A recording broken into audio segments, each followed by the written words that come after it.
Hello दोस्तों, स्वागत है आपका आपके अपने चैनल दी एग्जाम हेल्पर में। तो दोस्तों, आज के इस वीडियो में हम हमारा जो 500 जी के एमसीक्यू क्वेश्चन की सीरीज है उसका पार्ट 3 करने वाले हैं। दोस्तों, इससे पहले मैं ऑलरेडी 2 पार्ट अपलोड कर चुका हूं। अगर आपने वो नहीं देखे हैं तो जाइए देखिए, काफ़ी आपके लिए हेल्पफुल होने वाले हैं। काफ़ी ज़्यादा मैंने डिटेल भी दिए, क्वेश्चन तो कराई है, साथ साथ उसकी इंपॉर्टेंट डिटेल भी दिए विद करंट अफेयर को इंक्लूड करते हुए। तो जाइए उसको देखिए, काफ़ी अच्छी वो वीडियो है। अगर आप ये 500 क्वेश्चन देख के जाते हैं तो मान के चलिए आपको यहाँ से 20 से 30 क्वेश्चन आपके एग्जाम में देखने को डायरेक्ट मिलने वाले हैं। ठीक है दोस्तों, क्योंकि ये आपकी जो टीसीएस कंपनी जो आपका इस बार एग्जाम ले रही है उसके द्वारा प्रीवियस ईयर के पूछे गए क्वेश्चन है।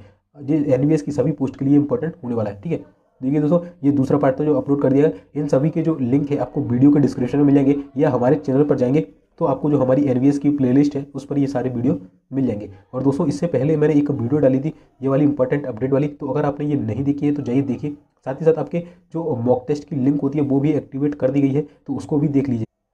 देखिए दोस्तों, ये है वो मॉक टेस्ट लिंक। इसके ऊपर भी वीडियो बना रखा है कि कैसे आपको चेक करना है, यानी कि इससे आपको ये पता चलेगा कि जब आप एक्चुअल एग्जाम देने जाएंगे तो किस तरीके का आपको इंटरफेस देखने को मिलने वाला है। ठीक है, तो इसको देख लीजिएगा। साथ ही साथ अगर आपके एडमिट कार्ड में कोई आपको भी करेक्शन कराना है, कोई गलती है, तो फैसिलिटेशन सेंटर की लिस्ट जारी कर दी है एनवीएस ने। ये वीडियो भी आपको एनवीएस की प्लेलिस्ट पर चैनल पर मिल जाएगा, तो जाइए उस पर देख लीजिए। ठीक है, और दोस्तों देखिए, ये हमारी 1000 जी के जो जीएस क्वेश्चन की सीरीज थी, जिसके तहत 4 पार्ट मैंने कराए थे। 4 पार्ट में आपको 1000 क्वेश्चन कराए हैं, जो कि काफ़ी ज़्यादा रिपीटेड क्वेश्चन है, एग्जाम में बार बार पूछे जाते हैं। इसके अलावा कंप्यूटर के लिए आपका 300 कंप्यूटर जीके का ये ब्रह्मास्त्र का वीडियो है, ये देख के चलिएगा। इसके अलावा एक रामबाण भी है, 2 वीडियो है जिसमें टोटल 600 क्वेश्चन मैं करा चुका हूँ। जाइए इनको देखिए, डायरेक्ट आपको यहाँ से एग्जाम में क्वेश्चन देखने को मिलने वाला है। साथ ही साथ जो हमारी रेगुलर सीरीज चलती थी वो टॉप 50 कंप्यूटर जीके की, उसके 13 पार्ट में अपलोड कर चुका हूँ। 14वें नंबर का पार्ट आपको आज मिल जाएगा, तो जाइए उस वीडियो को देख लीजिएगा। ठीक है, और ये हमारी एनवीएस की जो है प्लेलिस्ट है, यहीं पर मैं सारे वीडियो डालता हूँ, जो भी मैं अपडेट देता हूँ एनवीएस की रिगार्डिंग। लगभग 80 से ज़्यादा वीडियो इसके अंतर्गत है, तो इसको फॉलो जरूर कर लीजिएगा। ठीक है, तो चलिए दोस्तों, वीडियो को देरी करते वीडियो को स्टार्ट कर लेते हैं। हमारा पहला प्रश्न है दोस्तों, इससे पहले मैं 200 क्वेश्चन करा चुका हूँ, अब हम 201 से शुरू करेंगे। तो पहला क्वेश्चन है, कौन सी जो किरण है ये त्वचा को हानि पहुंचाती हैं? तो दोस्तों, जो आपकी यूवी रेज जो है किरणें, यानी कि जो अल्ट्रा वायलेट जो किरण होती है आपकी, ये हमारी त्वचा को हानि पहुंचाती है। इससे जो है त्वचा कैंसर होता है। क्या होता है? त्वचा कैंसर। और जो यूवी रेस होती है ये सूरज से आने वाली किरणें होती है, और इनको जो सूरज से आने वाली जो किरणों को रोकती है उसको क्या बोलते हैं? तो उसको हम बोलते हैं ओजोन परत। ठीक है, ओजोन परत बोलते हैं, जो कि समताप मंडल पर पाई जाती है। ठीक है, चलिए अगला है, द ग्रेट हिमालयन जो नेशनल पार्क है ये किस राज्य में स्थित है? काफ़ी इंपॉर्टेंट है दोस्तों। तो जो ग्रेट हिमालयन नेशनल पार्क है ये आपका स्थित है हिमाचल प्रदेश में। अगर बात करें हिमाचल प्रदेश में और कौन कौन से नेशनल पार्क हैं, तो इसके अलावा एक और पूछा जाता है, दैट इज पिन घाटी नेशनल पार्क, और एक है आपका इंद्रकिला नेशनल पार्क। कौन सा है? Indrakila national park. अगर दोस्तों हिमाचल प्रदेश यहाँ पर आया, हिमाचल प्रदेश की अगर हम बात करें तो हिमाचल प्रदेश की जो कैपिटल है वो है आपकी शिमला। क्या है? शिमला। अगर बात करें इसके सीएम कौन है, तो जो आपके सीएम है वो है जयराम ठाकुर। कौन है? जयराम ठाकुर। ठीक है, ये ध्यान रखिएगा। अगर बात करें गवर्नर कौन है, तो गवर्नर है आपके राजेंद्र विश्वनाथ। कौन है? राजेंद्र विश्वनाथ। ठीक है, ध्यान रखिएगा, राजेंद्र विश्वनाथ। ठीक है, अगर दोस्तों और भी कुछ इंपॉर्टेंट मैं बताना चाहूँ तो देखिए, यहाँ पर जो आपकी एनईपी है, यानी कि नेशनल एजुकेशन जो पॉलिसी है, एनईपी लागू करने वाला जो पहला राज्य है वो हिमाचल प्रदेश ही है। साथ ही साथ जो आपका धुआं मुक्त और एलपीजी युक्त, कौन सा? धुआं मुक्त एलपीजी युक्त।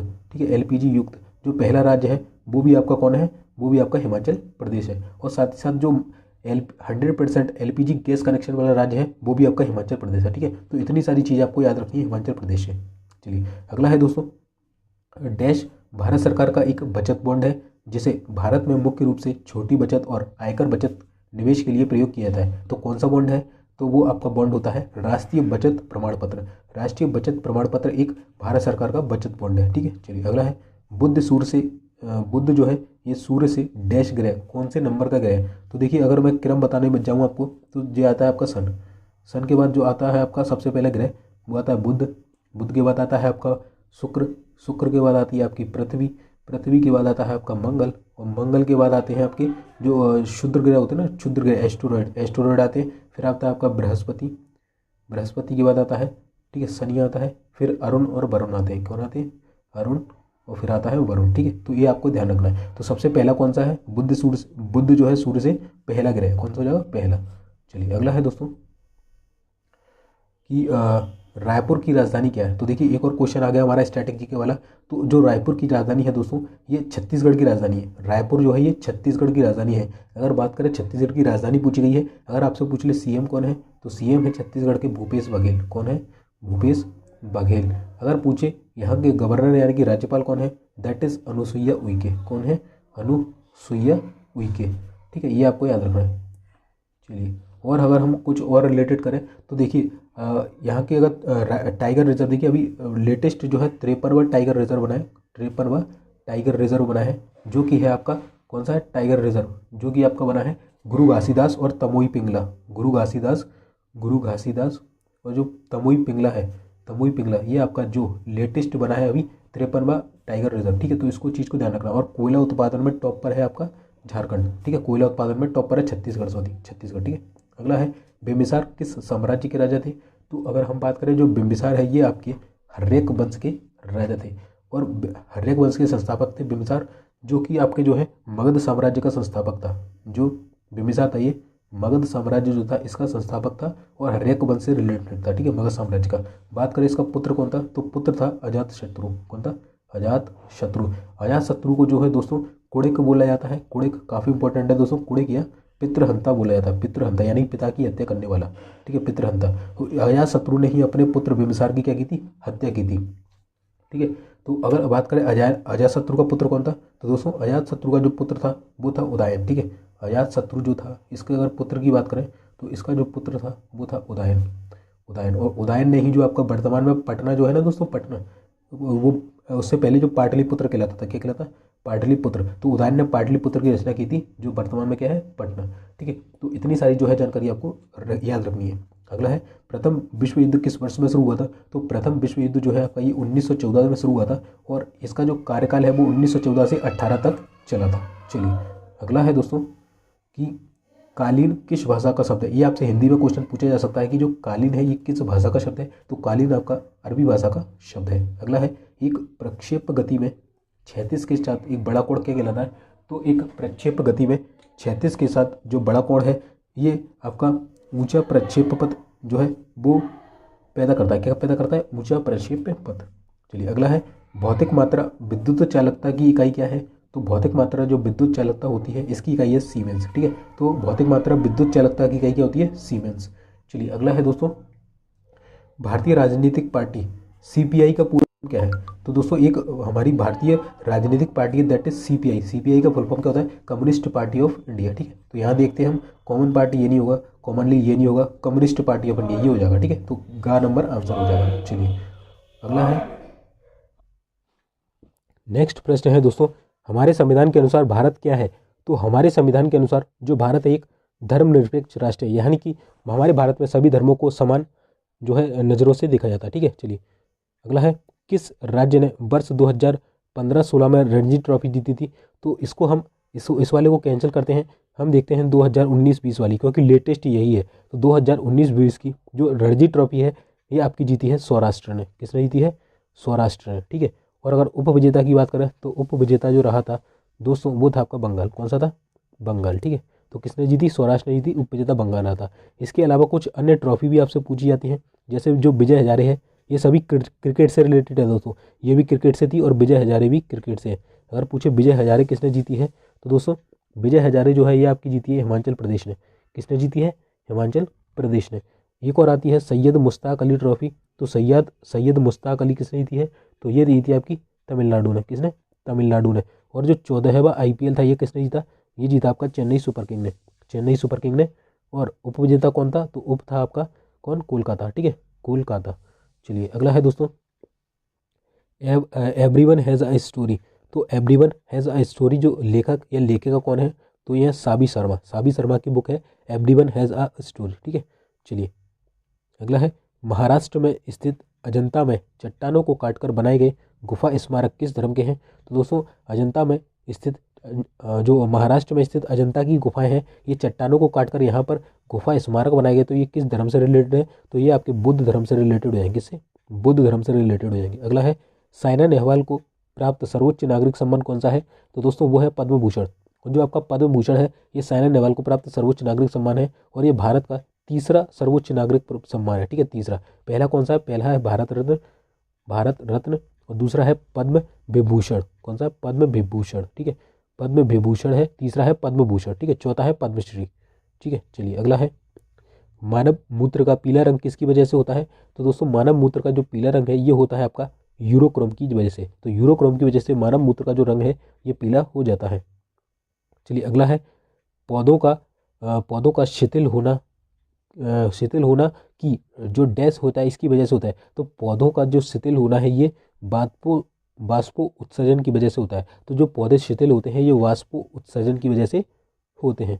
चलिए अगला देख लेते हैं दोस्तों काफ़ी रिपीटेड क्वेश्चन है जो कि TCS के द्वारा बार बार एग्जाम में यही क्वेश्चन जो है रिपीट किए जाते हैं। तो काफ़ी आपके लिए ढूंढ के लाया हूँ मैं चुन कर एक एक क्वेश्चन, ठीक है, तो ध्यान से इनको पूरा करना। चलिए अगला है बोबड़ी ओबिस, ये किसका वैज्ञानिक नाम है? तो जो बोबड़ी ओबिस है ये आपका भेड़ का वैज्ञानिक नाम है। आपसे पूछा जाएगा भेड़ का साइंटिफिक नेम बताओ, तो वो होगा बोबड़ी ओबिस। कल हमने पढ़ा था मोरिंग ओलीफेरा, ये किसका था? तो ये आपका था वो उसका ड्रम स्टिक का, ठीक है, मोरिंग ओलीफेरा। एक पढ़ा था हमने आज़ाद रचिता करके पढ़ा था, ये था आपका नीम का, ठीक है। और एक पढ़ा था अभी मेरे को याद नहीं आ रहा, सोराइटी करके ऐसा कुछ था शायद, ठीक है, तो आप बताइएगा कौन सा था वो, छिपकली वाला, ठीक है, छिपकली वाला ऐसे कुछ था सोराइटी करके, ठीक है। अगर आप ऑप्शन देखेंगे तो आपको समझ में आ जाएगा। चलिए अगला है चश्मे बनाने में किस कांच का प्रयोग होता है? तो दोस्तों आप जो चश्मे पहनते हैं उसमें एक कांच का यूज़ किया जाता है, उसका नाम है क्रुक कांच। तो क्रुक कांच का जो यूज़ है ये चश्मे बनाने के लिए किया जाता है।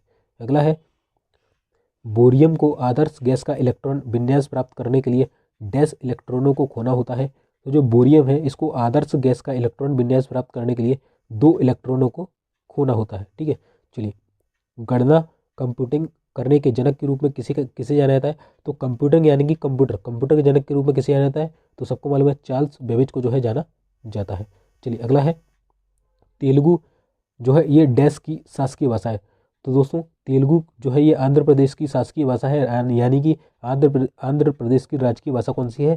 तेलुगु हो जाएगी। और दोस्तों जो आंध्र प्रदेश है ये वर्ष 1963 में गठित होने वाला भाषाई आधार का पहला राज्य है, यानी कि जो भाषाई राज्य है, भाषाई आधारित पर गठन होने वाला पहला राज्य है कौन? आंध्र प्रदेश, सन 1963 में।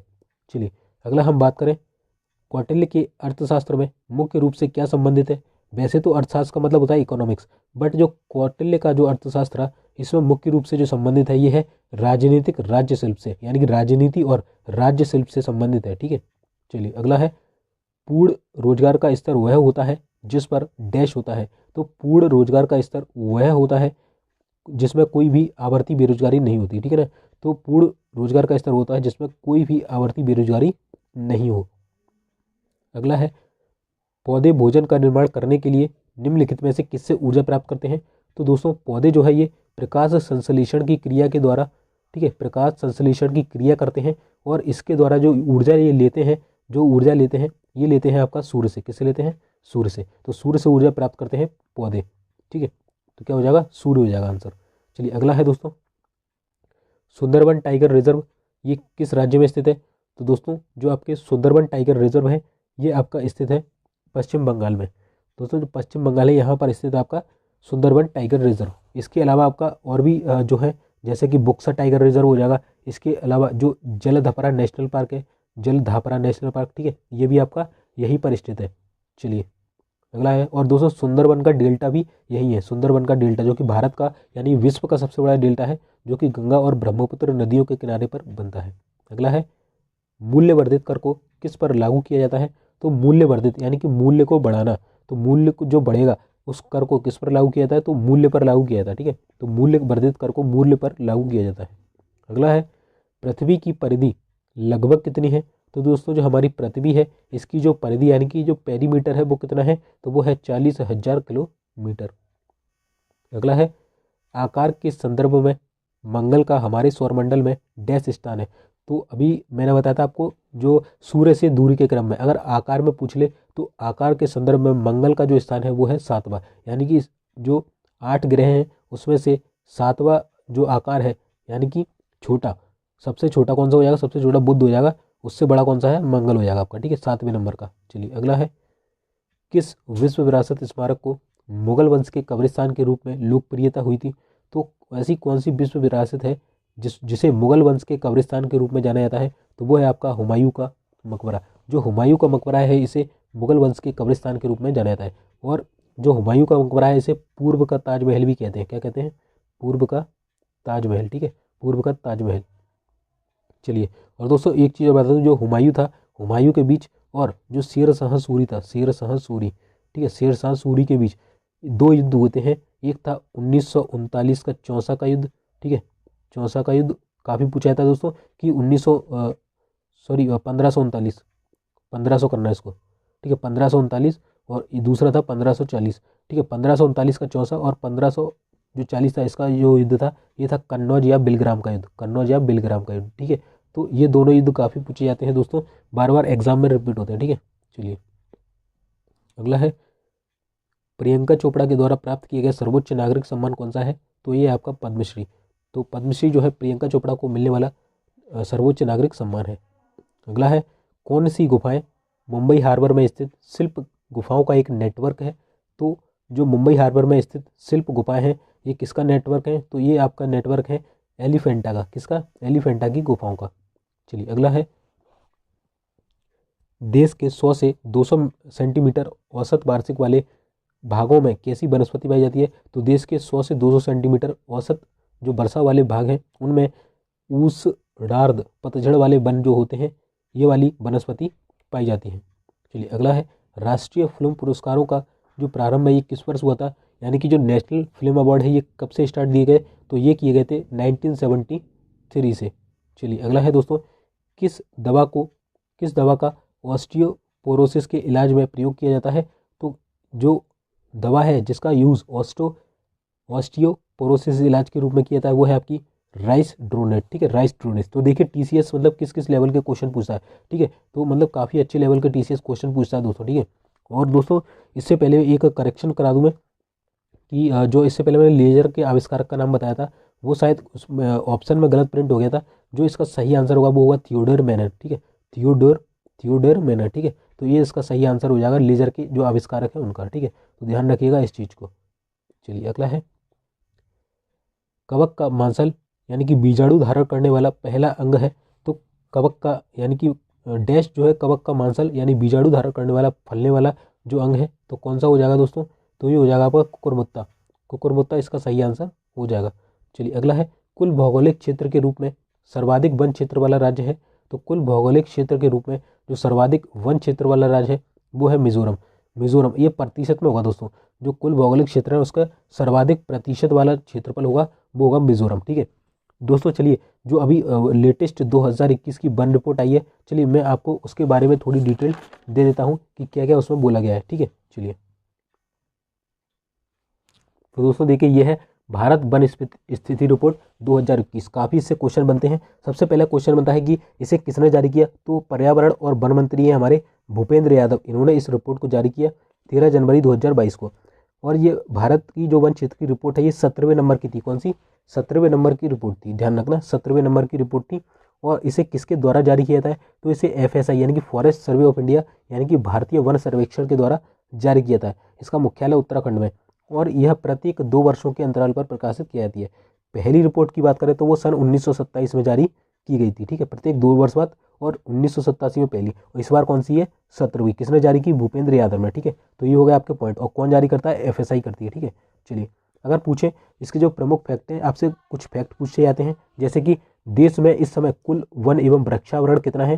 तो देखिए 2019 में था तो वो था 8,7,276, वर्तमान में हो गया है 8,9,537, ठीक है। आपको इजीली याद हो जाएगा, 8 के बाद क्या आता है? 9, तो 8,9,537 इस तरीके से याद रखना। और जो कि कुल प्रतिशत में पूछे तो इससे पहले था 24.56, अभी हो गया 24.62, यानी पॉइंट जो 6 है आपका ये बढ़ गया, ठीक है, क्षेत्रफल। तो इस तरीके से आपको याद रखना है, ठीक है। ये वाला पूछा जाएगा आपसे। एक पूछा जाएगा देश में जो कुल जो आपका वन और वृक्षा आवरण में वृद्धि हुई है वो कितनी हुई है? तो ये हुई है 2261 वर्ग किलोमीटर। कितनी? 2261 वर्ग किलोमीटर की वृद्धि हुई है, ठीक है, ये पूछा जाएगा। तीसरा आपसे पूछा जाएगा कि बताइए जो सर्वाधिक वन क्षेत्र वाले राज्य हैं वो कौन कौन से हैं? तो देखिए सर्वाधिक जो वन क्षेत्र है वो राज्य है, सबसे ज़्यादा जो वन है वो मध्य प्रदेश में है, उसके बाद अरुणाचल प्रदेश है, फिर छत्तीसगढ़ है, ठीक है। तो इससे पहले भी 2019 में सेम डाटा था कि मध्य प्रदेश टॉप पर था, उसके बाद अरुणाचल प्रदेश, उसके बाद छत्तीसगढ़। अब बात आती है कि जो वनावरण में वृद्धि दिखाने वाले यानी कि किस किसने ज़्यादा वृक्ष लगाए हैं, तो वो सबसे पहले है आंध्र प्रदेश, उसके बाद है तेलंगाना, तीसरे पर है उड़ीसा। आप इसे ATO करके याद रखते हैं, यानी कि आंध्र प्रदेश, तेलंगाना और उड़ीसा, ठीक है। और 2019 की बात करें तो इसमें सबसे पहले था कर्नाटक, उसके बाद आंध्रा और केरल। ठीक है, तो इस तरीके से आपको याद रखना है। अगर बात करें सर्वाधिक बनावरण प्रतिशत वाला, तो मैंने बताया था वो है आपका मिजोरम, सेकंड पर है अरुणाचल, थर्ड पर है मेघालय। ठीक है, तो मियामी आप याद रख सकते हैं, मियामी मियामी जो है ये सर्वाधिक बनावरण प्रतिशत वाला राज्य है। मिजोरम, अरुणाचल प्रदेश और मेघालय। चलिए, तो इतना ही आपको याद रखना है इससे। अगला प्रश्न है दोस्तों, हमारे शरीर में ग्लूकोज का संचय किस रूप में किया जाता है? तो हमारे शरीर में जो ग्लूकोज का संचय है ये आपको ग्लाइकोजन के रूप में किया जाता है। किसकी? ग्लाइकोजन। चलिए, अगला है पौधे प्रोटीन संश्लेषण कहाँ से करते हैं? तो जो पौधे हैं ये प्रोटीन संश्लेषण जो है ये अमीनो एसिड से करते हैं, और जो आपका प्रोटीन होता है ये अमीनो एसिड से ही मिलकर बना होता है। अगला है दोस्तों, सन 1922 में किस देश में टेबल एसोसिएशन बना था? तो सन 1922 में जो आपका इंग्लैंड है यहाँ पर टेबल टेनिस एसोसिएशन बना था। अगला है लेब्राडोर जो जलधारा है, लेब्राडोर जलधारा ये कैसी जलधारा है? गर्म है, शीत है, कैनरी है या उपरोक्त में से कोई नहीं? तो ये एक शीत यानी कि ठंडी जलधारा है। जो लेब्राडोर है ये ठंडी जलधारा है। ठीक है, शीत। अगला है निम्न में से कौन सा सागर जो है ये बंद नहीं है? तो चलिए मैं आपको इसका फोटो दिखाता हूँ, फिर आपको याद रखना है कि इनमें से कौन सा सागर जो है बंद नहीं है। ठीक है, तो देखिए दोस्तों, ये आपको मैप दिख रहा होगा, ये रशिया है ऊपर, ये आपको यूक्रेन दिख रहा होगा, इसलिए मैं मैप दिखाया क्योंकि अभी पूछा जा सकता है। ये कजाकिस्तान दिख रहा है आपको, ये टर्की दिख रहा है। ठीक है, तो देखिए तुर्की को थोड़ा जूम करता हूँ मैं इसको। देखिए तुर्की के ऊपर आपको दिख रहा होगा काला सागर। ठीक है, काला सागर बंद है, देखिए पूरा बंद है बिल्कुल। ठीक है, इसके बाद देखिए काला सागर के ऊपर यूक्रेन के ठीक नीचे एक सागर है अजोब सागर। ये आपसे पूछा जा सकता है कि बताइए अजोब सागर कहाँ है? तो यूक्रेन के नीचे है। ठीक है, बिल्कुल। ठीक है, एक है आपका देखिए भूमध्य सागर, तो भूमध्य सागर भी देखिए इस तरीके से कुछ। ठीक है, इस तरीके से। और भूमध्य सागर को जो हमारा लाल सागर है, ये लाल सागर दिख रहा होगा, इससे एक नहर जोड़ती है, वो है सुएज कैनाल। सुएज नहर जोड़ती है जो कि मिस्र का भाग है। ठीक है, तो आपको याद रखना है। इसके अलावा देखिए यहाँ पर है कैस्पियन सागर, कैस्पियन सागर जो भी पूरा बंद है। ठीक है, कैस्पियन सागर भी बंद है। और एक है अरल सागर, तो ये भी पूरा बंद है। ठीक है, ये भी बंद है। बट जो हमारा लाल सागर है ये खुला हुआ है। देखिए ये लाल सागर आपको दिख रहा होगा यहाँ पर, ये यहाँ से देखिए ये भी खुला है पूरा, और ये पूरा खुला हुआ है इस तरीके से। ठीक है, तो लाल सागर हमारा पूरा खुला हुआ है, बाकी सारे बंद है। तो दोस्तों अभी मैंने बताया अरल सागर ये भी बंद था, कजाकिस्तान के उधर था।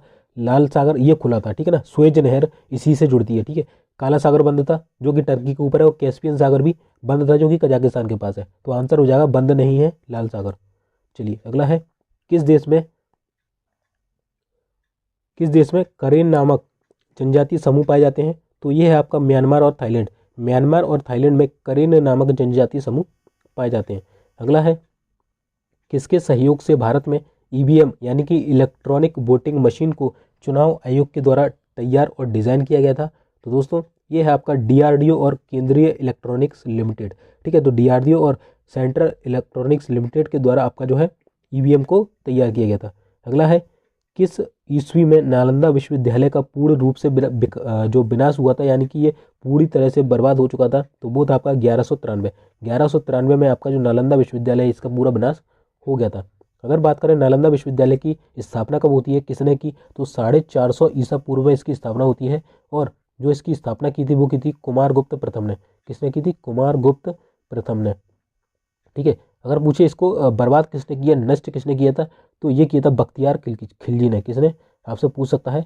बख्तियार जो खिलजी था इसने जो है इसको बर्बाद किया था। बख्तियार खिलजी ने क्या किया था? बर्बाद किया था। ठीक है, और बात करें जो नालंदा विश्वविद्यालय ये एक समय विश्व का सबसे बड़ा विश्वविद्यालय हुआ करता था। चलिए, अगला है एहसान मंजिल जो कि ढाका में स्थित है, एहसान मंजिल पैलेस जो कि ढाका में स्थित है, किस लिए प्रसिद्ध है? तो दोस्तों ये इसलिए प्रसिद्ध है क्योंकि यहाँ पर मुस्लिम लीग की स्थापना हुई थी। अगर पूछ ले मुस्लिम लीग की स्थापना कब हुई, किसने की, कहाँ पर की, तो सन 1906 में मुस्लिम लीग की स्थापना होती है। कहाँ होती है? ढाका के अंदर एहसान मंजिल पैलेस में। और इसकी जो स्थापना ये सलीमुल्लाह खान ने की थी। किसने? सलीमुल्लाह खान ने। चलिए, अगला है किसने सौर मंडल का पृथ्वी केंद्रित मॉडल प्रतिपादित किया था? तो देखिए पृथ्वी केंद्रित जो मॉडल है ये प्रतिपादित किया था टॉलेमी ने। किसने? टॉलेमी ने। अगर पूछ ले सूर्य केंद्रित, वो कोपरनिकस ने दिया था। ठीक है, तो इसका सही आंसर हो जाएगा टॉलेमी। अगर सूर्य केंद्रित पूछे तो वो कोपरनिकस हो जाएगा। चलिए, अगला है किसने पल्लव राजा महेंद्र वर्मन द्वितीय को हराया था? तो दोस्तों जो पल्लव राजा है महेंद्र वर्मन द्वितीय, इनको हराया था पुलकेशन द्वितीय ने। किसने? पुलकेशन द्वितीय ने हराया था। अगला है किस राज्य में खड़गवासला बांध भारत की स्थित है? तो जो खड़गवासला बांध है ये महाराष्ट्र में स्थित है। ठीक है, महाराष्ट्र में। और दोस्तों अगर बात करें खड़गवासला में ही आपका एनडीए यानी कि नेशनल डिफेंस एकेडमी स्थित है, पुणे महाराष्ट्र खड़गवासला में, ठीक है। तो ये भी आपको याद रखना है। अगला है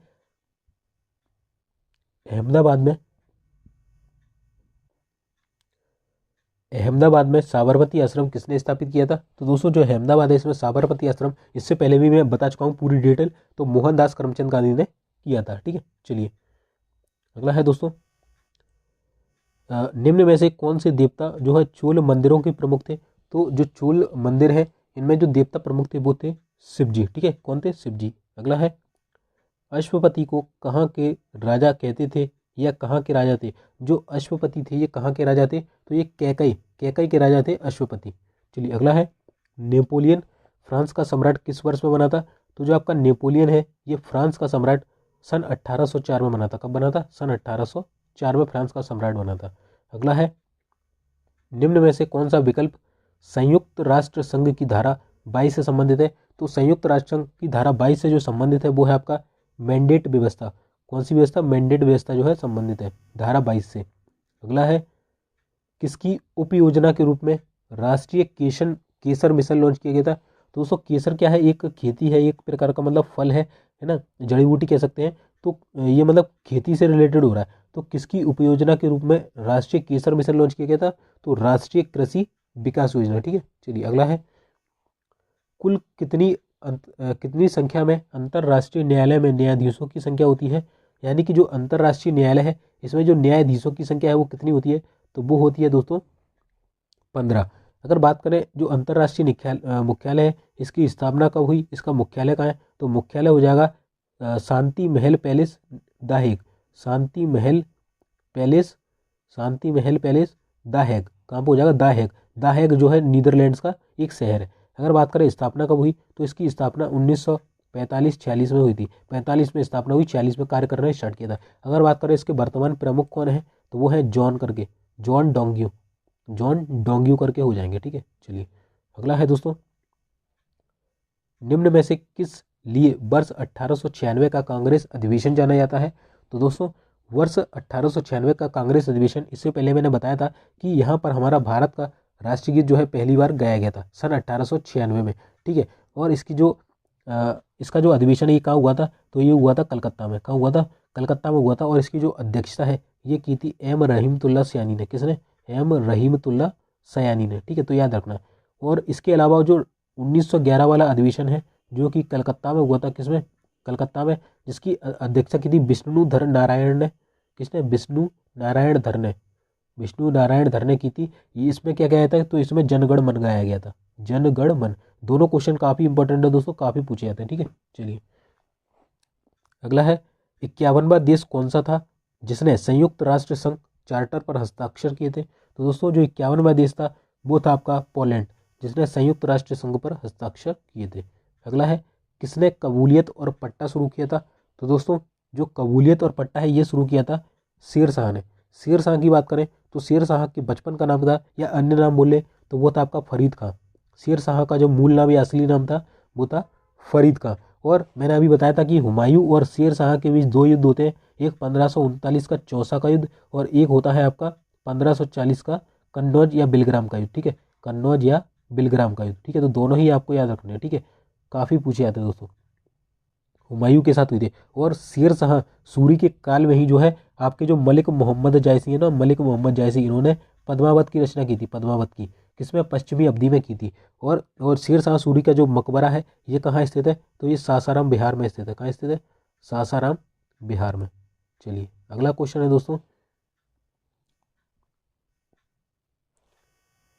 गल्फ स्ट्रीम के बारे में कौन सा विकल्प सही है? तो गल्फ स्ट्रीम एक कैसी धारा है? तो गल्फ स्ट्रीम जो है आपकी एक गर्म जल धारा है। कैसी? गल्फ। और लेब्राडोर कैसी थी? ठंडी।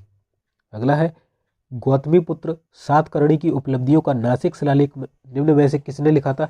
तो गौतमीपुत्र सातकर्णी का उपलब्धियों का नासिक शिलालेख जो है ये गौतमी ने लिखा था। किसने? गौतमी ने। अगला है दोस्तों किस वर्ष में उत्तराखंड की स्थापना हुई थी? तो दोस्तों उत्तराखंड की जो स्थापना है ये सन 2000 में हुई थी। और इससे पहले मैं पूरी डिटेल इसकी दे चुका हूँ, ठीक है। कैपिटल वगैरह सब बता रखा है मैंने। अगला है किस प्रकार की जो फसलें हैं ये अफ्रीका की मुख्य खाद्य फसलें हैं? तो दोस्तों जो जड़युक्त फसलें होती हैं, ये अफ्रीका जो महाद्वीप है उसकी मुख्य खाद्य फसलें हैं। अगला हो जाएगा निम्न में से किसे, ये 2019 वाला नहीं, हम पढ़ेंगे मिस यूनिवर्स 2021। ठीक है, तो मिस यूनिवर्स 2021 कौन बनी है, तो ये बनी है हरनाज संधू। कौन है, हरनाज संधू। ठीक है, और ये 70वीं नंबर की जो है 70वां कॉन्टेस्ट था, 70वें नंबर का कॉन्टेस्ट था। ठीक है, 70वां कॉन्टेस्ट हरनाज संधू, और ये कहाँ से रिलेटेड है, तो चंडीगढ़ से। ठीक है, चंडीगढ़, तो याद रखना। चलिए अगला है 27 मार्च को कौन सा दिवस मनाया जाता है, तो दोस्तों 27 मार्च को जो है आपका विश्व थिएटर दिवस या विश्व रंगमंच दिवस भी मनाया जाता है। ठीक है, विश्व रंगमंच कह लो या थिएटर कह लो, एक ही बात है। तो 27 मार्च को मनाया जाता है। चलिए अगला है कौन सी खेती के लिए अफगानिस्तान का हेलमंद प्रांत प्रसिद्ध है, तो दोस्तों कौन सी खेती के लिए अफगानिस्तान का हेलमंद जो प्रांत है वो प्रसिद्ध है, तो अफीम की खेती के लिए। अफीम की खेती की जाती है अफगानिस्तान के हेलमंद में। और दोस्तों अभी अफगानिस्तान में जो मालूम है आपको, तालिबानियों ने कब्जा कर लिया था, तो वहाँ पर जो भारतीय लोग फंसे हुए थे उनको भारत सरकार के द्वारा निकाला गया था और एक मिशन स्टार्ट किया था। उसका नाम क्या था, तो वो था मिशन देवी शक्ति। क्या था, मिशन देवी शक्ति। और अभी यूक्रेन में जो फंसे हुए हैं उसके लिए क्या था, तो यूक्रेन वालों के लिए है मिशन गंगा। क्या है, मिशन गंगा। ठीक है, दोनों आपको याद रखना है, काफ़ी पूछे जाने वाले हैं ये। चलिए अगला है वर्ष 2019 में सुनील छेत्री को किस क्षेत्र में पद्मश्री पुरस्कार मिला था, तो दोस्तों जो सुनील छेत्री ये एक खेल खेलते हैं जिसका नाम है फुटबॉल। तो सुनील छेत्री जो है ये फुटबॉलर है। ठीक है, और ये इंडिया के नंबर 1 फुटबॉलर है। अगला है सेन वंश की स्थापना करने वाले कौन थे, यानी कि सेन वंश की स्थापना किसने की थी, तो ये की थी हेमंत सेन ने। हेमंत सेन ने जो है सेन वंश की स्थापना की थी। अगला है दोस्तों शांति स्वरूप भटनागर पुरस्कार किसके लिए दिया जाता है, तो जो शांति स्वरूप भटनागर पुरस्कार है ये वैज्ञानिक के लिए देता है। ठीक है, वैज्ञानिक के लिए। तो चलिए वैज्ञानिक देखते हैं, तो ये रहा भारतीय वैज्ञानिकों को उनके असाधारण प्रदर्शन के लिए शांति स्वरूप भटनागर पुरस्कार दिया जाता है। अगला है इनमें से किस महापुरुष ने आर्य समाज की स्थापना की थी, तो काफ़ी बार बता चुका हूँ मैंने आपको, स्वामी दयानंद सरस्वती ने की थी। कब की थी, सन 1875 में। और इनके द्वारा एक नारा दिया गया था, वेदों की ओर लौटो। ठीक है, वेदों की ओर लौटो। और जो इनकी एक बुक है जिसका नाम है सत्यार्थ प्रकाश। क्या है, सत्यार्थ प्रकाश। ठीक है, चलिए अगला देखिए इनमें से किस राज्य की राजधानी देहरादून है, तो अभी मैं बता चुका हूँ जो उत्तराखंड है इसकी राजधानी देहरादून है। और बात करें उत्तराखंड किस राज्य से अलग कब बना था, तो 2000 में बना था। और किस राज्य से अलग होकर बना था, तो ये बना था उत्तर प्रदेश से अलग होकर। ठीक है, चलिए अगला है इनमें से किसने बाबर को सरे पुल के युद्ध में पराजित किया था, तो दोस्तों बाबर को सरे पुल के युद्ध में पराजित किया था सेवानी खान ने। सेवानी खान ने बाबर को सरे पुल के युद्ध में पराजित किया था। अगला है सर्वेंट्स ऑफ इंडिया सोसाइटी की स्थापना किसने की थी, तो इससे पहले मैं बता चुका हूँ जो सर्वेंट्स ऑफ इंडिया सोसाइटी है इसकी स्थापना गोपाल कृष्ण गोखले ने की थी। कब की थी, सन 1905 में की थी। कहाँ की थी, पुणे महाराष्ट्र में की थी। अगला है भारत की राजधानी दिल्ली स्थित लाल बहादुर शास्त्री की समाधि का क्या नाम है, तो भारत की राजधानी दिल्ली स्थित लाल बहादुर शास्त्री की जो समाधि है इसका जो नाम है वो है आपका विजय घाट। ठीक है, काफ़ी बार बता चुका हूँ। और महात्मा गांधी की राजघाट। अगला है भारत के इतिहास में किसके शासनकाल को भारत का स्वर्णिम युग कहा जाता है, तो भारत के इतिहास काल में जो भारत का स्वर्णिम युग है ये गुप्त साम्राज्य को कहा जाता है। अगला है गढ़वाल राज्य की स्थापना किस ईस्वी में हुई थी, तो जो गढ़वाल राज्य है इसकी स्थापना सन 808 888 ईस्वी में हुई थी। ठीक है, 888 गढ़वाल राज्य की। अगला है दोस्तों किस वर्ष में भारतीय जनता पार्टी की स्थापना हुई थी, तो भारतीय जनता पार्टी की जो स्थापना है दोस्तों ये सन 1980 में हुई थी। कब हुई थी, सन 1980 में जो बीजेपी है इसकी स्थापना हुई थी। और आपसे पूछ ले कांग्रेस की कब हुई थी, तो कांग्रेस की हुई थी सन 1885 में। अगला है निम्न में से कौन सा महाद्वीप विश्व का सबसे बड़ा महाद्वीप है, तो दोस्तों सबको मालूम है जो एशिया है ये विश्व का सबसे बड़ा महाद्वीप है। गूगल क्या है, तो गूगल सबको मालूम है एक सर्च इंजन है, काफ़ी बार बता चुका हूँ मैं। कुचिपुड़ी डैश का एक लोक नृत्य है, तो कुचिपुड़ी जो है ये आपका ये आंध्र प्रदेश का लोक नृत्य हो जाएगा। ठीक है, चलिए अगला हो जाएगा दोस्तों निम्न में से किस खेल को पैरों से खेला जाता है, तो क्रिकेट हाथ से, लूडो भी हाथ से, शतरंज दिमाग से, बाकी फुटबॉल जो है ये पैरों से खेला जाता है। अगला है निम्न में से कौन सा पुरस्कार हिंदी में सराहनीय कार्य के लिए के बिड़ला फाउंडेशन द्वारा दिया जाता है, तो दोस्तों ये है आपका व्यास सम्मान। जो व्यास सम्मान है ये हिंदी में सराहनीय कार्य के लिए के बिड़ला फाउंडेशन द्वारा दिया जाता है। अगला है निम्न में से कौन सा प्राचीन भारत में रॉक कट आर्किटेक्चर का सबसे शुरुआती उदाहरण है? तो दोस्तों जो प्राचीन भारत में रॉक कट आर्किटेक्चर का सबसे शुरुआती उदाहरण था वो था बराबर गुफाएं। ठीक है, बराबर गुफाएं जो है ये रॉक कट आर्किटेक्चर का शुरुआती उदाहरण था। दोस्तों जो आपके के बिरला फाउंडेशन है इसके द्वारा टोटल दो पुरस्कार दिए जाते हैं। पहला है व्यास सम्मान और दूसरा है सरस्वती सम्मान। ठीक है, दोनों ही इसके द्वारा दिए जाते हैं। अगला है भारत सिनेमा के संदर्भ में निम्न में से किसके लिए सैंडलवुड शब्द का इस्तेमाल किया जाता है? तो भारत सिनेमा में सैंडलवुड शब्द का प्रयोग जो है ये कन्नड़ के लिए किया जाता है। किसके लिए? कन्नड़। कन्नड़ क्या है? जो कर्नाटक की जो भाषा होती है वो कन्नड़ होती है और सैंडल चंदन भी कर्नाटक में मिलता है। ठीक है, चलिए अगला है वर्ष 1994 में शाहरुख खान को किस फिल्म के लिए फिल्म फेयर अवार्ड मिला था? तो सर्वश्रेष्ठ अभिनेता का अवार्ड मिला था। तो ये मिला था बाजीगर के लिए सन 1994 में। अगला है, ये वाला क्वेश्चन आप छोड़ दीजिए। ठीक है, अगला है भोपाल में स्थित जो भारत भवन है ये किसके लिए एक मिलन भूमि है? तो दोस्तों भारत में भोपाल में स्थित जो भारत भवन है ये जो कलाकार होते हैं, जो आर्टिस्ट होते हैं, उनके लिए एक मिलन भूमि है। ठीक है, चलिए अगला है मध्य प्रदेश के राज्यसभा सांसद एम.जे. अकबर निम्नलिखित मंत्रालयों में से किस मंत्रालय में, ये भी छोड़ दीजिए क्योंकि उस समय का करंट अफेयर का क्वेश्चन था। ठीक है, चलिए अगला है वंदे मातरम निम्न में से किसका बोला गया नारा था?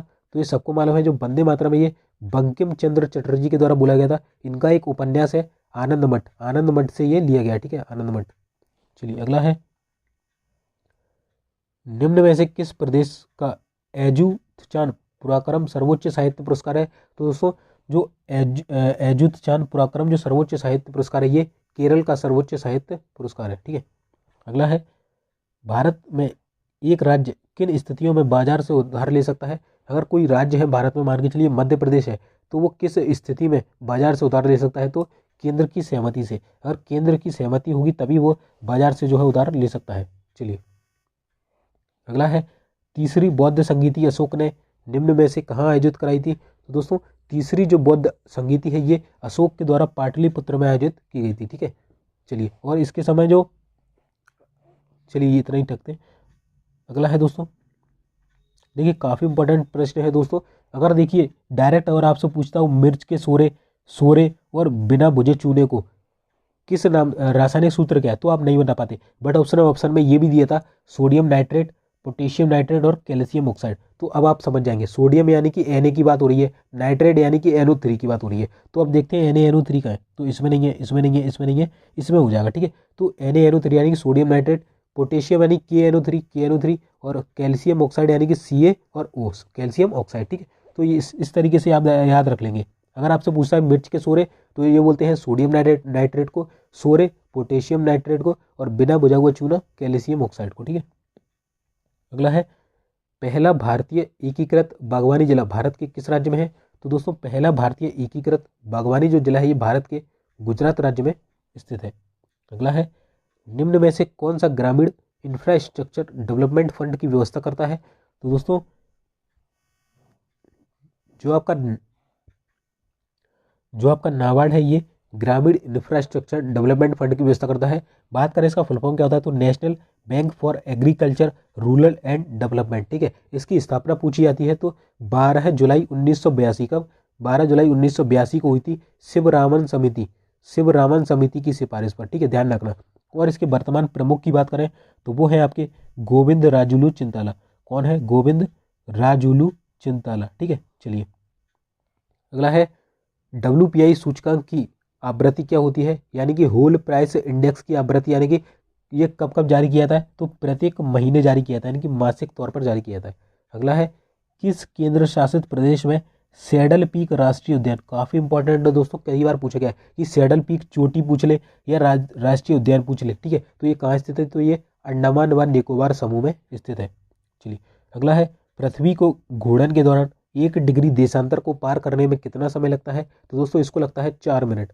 4 मिनट में जो पृथ्वी हमारी 1 डिग्री देशांतर पार करती है। ठीक है, चलिए अगला है लास्ट क्वेश्चन है 300 नंबर का। ठीक है, जो भारत पंचवर्षीय योजना का आर्किटेक्ट निम्न में से किसे कहा जाता है? तो भारतीय पंचवर्षीय योजना का आर्किटेक्ट PC महालनोबिस को कहा जाता है। इन्होंने जो सेकंड पंचवर्षीय योजना थी उसमें PC महालनोबिस मॉडल दिया था और इनकी जयंती पर 29 जून को राष्ट्रीय सांख्यिकी दिवस मनाया जाता है, यानी कि नेशनल स्टैटिस्टिक्स डे, ठीक है, नेशनल स्टैटिस्टिक्स डे, ठीक है। तो दोस्तों हमारे यहाँ पर 300 प्रश्न कंप्लीट होते हैं। दोस्तों वीडियो अच्छा लगा वीडियो को लाइक करना, और चैनल पर नए चैनल को सब्सक्राइब कर लिया, और बाकी की वीडियो भी देख लीजिएगा, चैनल पर एनवीएस की प्लेलिस्ट में मिल जाएंगी। चलिए तब तक के लिए जय हिंद, जय भारत।